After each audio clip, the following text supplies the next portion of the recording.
Kisah legenda Nyi Roro Kidul, sang penjaga Laut Selatan. Bagi masyarakat Jawa, ia adalah sosok yang sangat ditakuti sekaligus dihormati hingga sekarang. Meski keberadaannya masih misterius, namun cerita legenda Nyi Roro Kidul atau Ratu Pantai Selatan masih terus diperbincangkan. Lantas, siapa sebenarnya sosok dari penjaga wilayah selatan Jawa, Samudra Hindia ini? Kisah legenda tentang Ratu Selatan, Kanjeng Ratu Kidul atau Nyai Roro Kidul memang sudah tersebar di mana-mana. Bahkan wisatawan asing pun tak jarang sengaja datang ke pantai selatan Jawa demi membayar rasa penasarannya kepada sosok Nyi Roro Kidul. Banyak versi yang menceritakan tentang asal-usul dari penjaga Laut Selatan ini. Salah satu yang cukup populer diambil dari buku cerita rakyat Yogyakarta, Asal-usul Nyi Roro Kidul. Cerita legenda Nyi Roro Kidul berawal dari seorang putri berparas cantik bernama Kadita.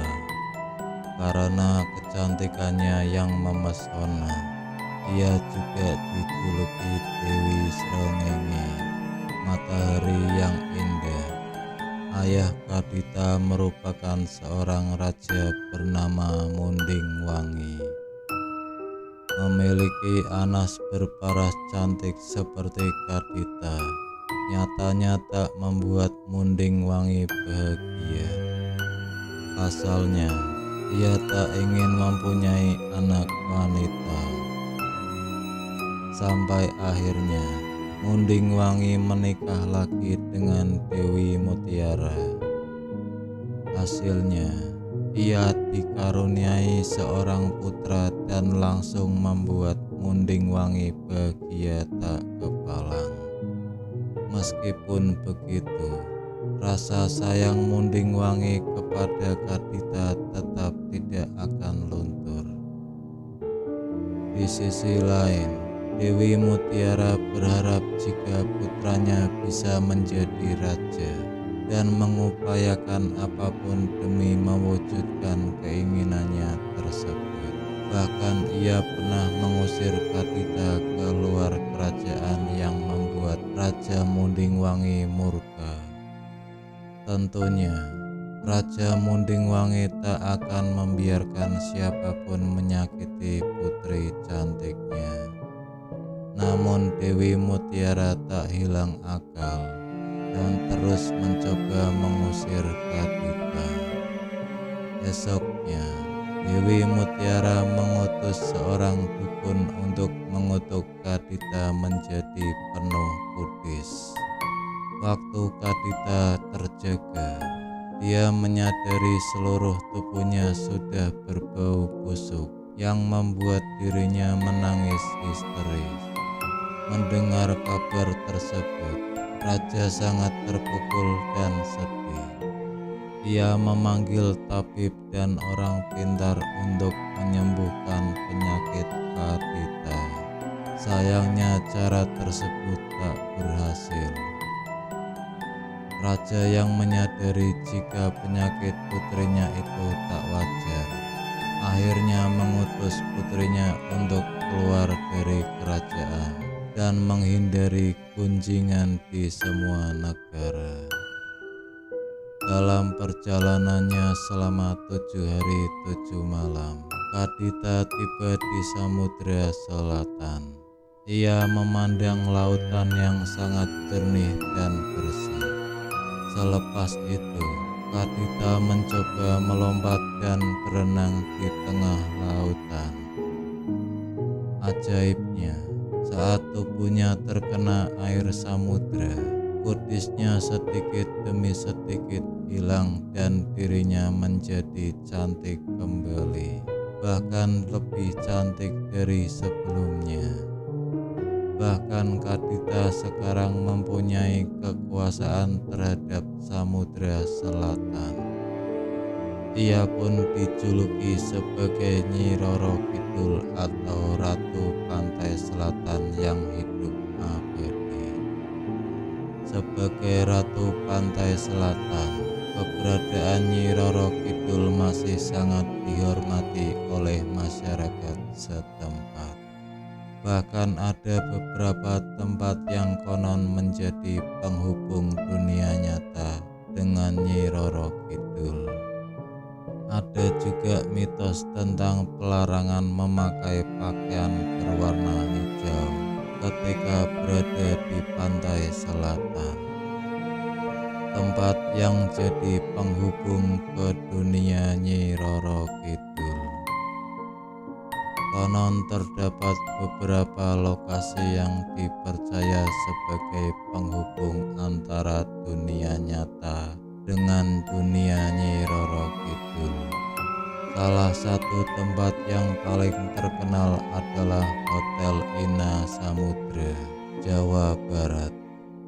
Ini merupakan hotel berbintang yang terletak tepat di kawasan Pelabuhan Ratu, Sukabumi, Jawa Barat.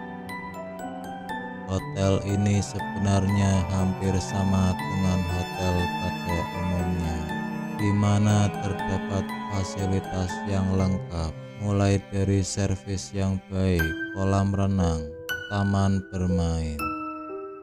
Satu hal yang membuat Hotel Ina spesial adalah tentang keberadaan kamar khusus untuk Nyi Roro Kidul. Kamar yang bernomor 308 itu mitosnya dipercaya sebagai tempat istirahat Nyai Roro Kidul. Meskipun cukup angker dengan pernak-pernik sesajen dan bau dupa, namun kamar ini tak pernah sepi peminat dari pelancong yang penasaran. Cukup membayar sekitar 35.000 untuk melihat dari dekat kamar ini tanpa harus menginap.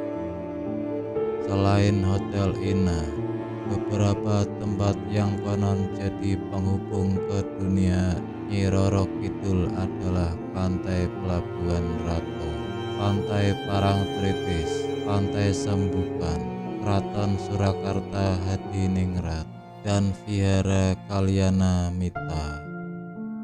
Mitos dilarang memakai baju hijau.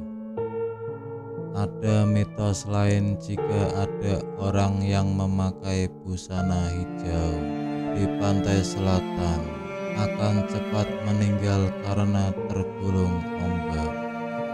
Bahkan ada yang meyakini jika rohnya bakal dijadikan prajurit baru bagi Nyi Roro Kidul. Lantas apa yang melatar belakangi pelarangan pakaian berwarna hijau di pantai selatan Jawa ini?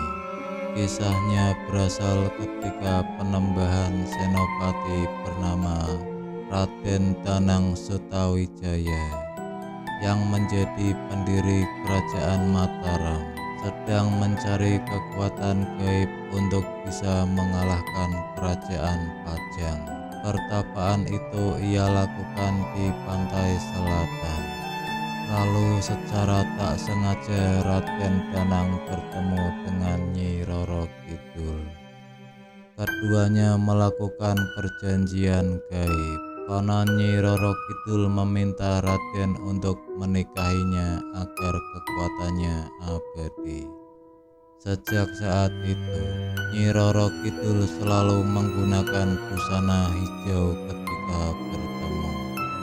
Raden Danang pun memerintahkan rakyatnya untuk tidak menggunakan baju hijau di sepanjang pantai selatan. Peraturan tersebut masih sangat dipercaya hingga sekarang.